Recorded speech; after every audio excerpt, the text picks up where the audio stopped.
P T I کا chairman deputy chairman senate کے انتخابات کے بائیکاٹ کا فیصلہ۔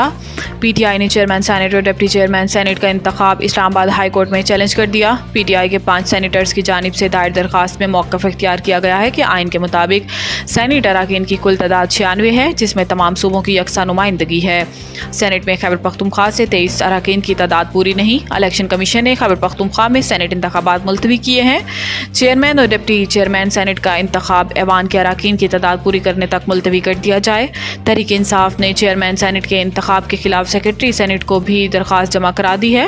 درخواست پر سینیٹر زرکا تیمور، سیف ابڑو، فلک ناز چترالی، فوزیہ ارشد اور سیف اللہ نیازی کے دستخط بھی موجود ہیں۔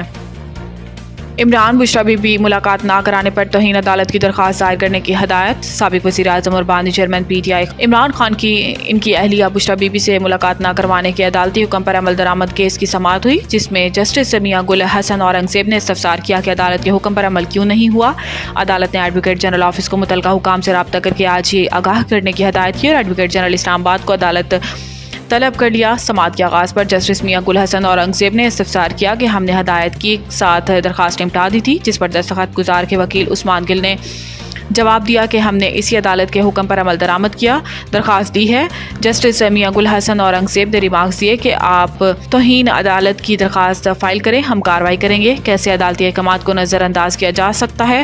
وکیل عثمان گل نے صدا کی ہے کہ عید پر ملاقات کی اجازت دینے کا حکم دیا جائے، یہ جیل حکام کے اختیار میں بھی ہے۔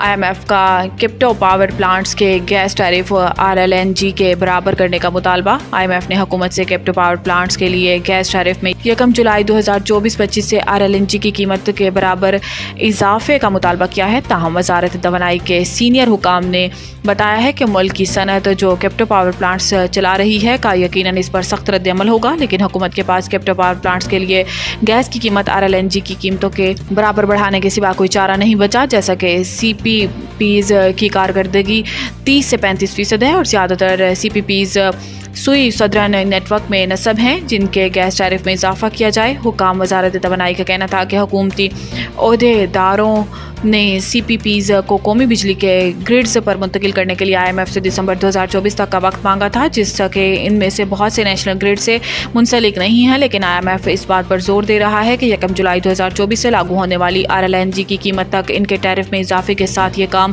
جون 2024 تک مکمل ہونا چاہیے۔ اپنے فیصلوں کی مجھے بہت بڑی قیمت چکانی پڑی، chief justice Peshawar high court. Full court reference کی تقریب سے خطاب کرتے ہوئے chief justice Peshawar high court justice Muhammad Ibrahim نے کہا کہ اگر کوئی سائل سمجھتا ہے کہ اس کے ساتھ انصاف نہیں ہوا تو قیامت کے دن حاضر ہوں۔ 31 سال کے عرصے میں 15,000 فیصلے دیے۔ جسٹس محمد ابراہیم نے کہا ہے کہ 15,000 فیصلوں میں 509 فیصلے سپریم کورٹ میں چیلنج ہوئے، ان میں سے بھی 279 کو عدالت عظمیٰ نے برقرار رکھا۔ پچھلے کچھ عرصے میں ہم نے قانون کے مطابق فیصلے کیے، مگر ہمیں سیاسی جماعت سے منسوخ کیا گیا۔ ہمارے قانون کے مطابق فیصلوں پر سیاسی جماعتوں کی جانب سے تنقید کی گئی۔ انہوں نے کہا ہے کہ ان فیصلوں کی مجھے بہت بڑی قیمت چکانی پڑی ہے۔ ہم نے آئین اور قانون کے مطابق فیصلے کیے۔